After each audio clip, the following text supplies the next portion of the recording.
All right, let's do something. So right now, I want you to picture a world where humans were not able to stop moving, or else they would die.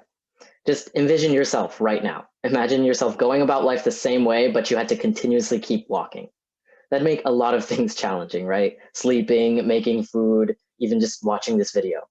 That sounds incredibly inconvenient to live that way. But that's essentially what sharks are doing. They're actively moving in some way just to keep breathing. One method is called ram ventilation. Basically, imagine that the shark must continuously ram water through its gills by swimming. And another they can switch to is branchial pumping, but they must continuously pump water through their gills with their mouths. So, if this is their foundation just to go about their lives, I'd say they have essentially mastered some art of multitasking.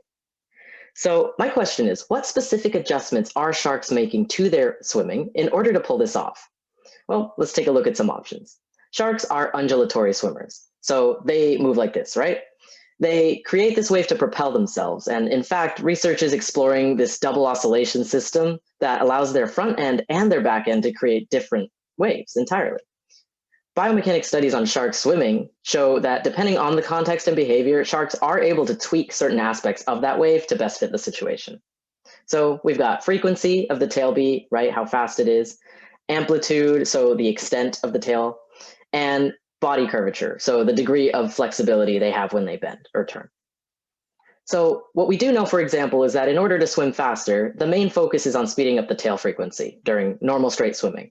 But clearly, sharks do a lot of things like grow and eat. In my study, we are following the lives of some juvenile hammerheads, and we are analyzing the feeding behavior of some lemon sharks. For the hammerheads, we want to see how this ability to move and multitask changes with age.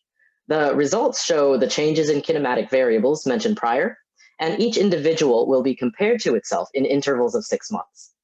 For the lemon sharks, we want to see the specific modifications that they are making in order to swim up to their food, take it, and process that prey as they swim away. Here we will analyze how these variables are different during feeding versus normal swimming. We're going to use motion tracking software to analyze these videos, take angles, measure points, and see what their secret is. Keep in mind, sharks are some of the most ancient vertebrates we have on Earth today.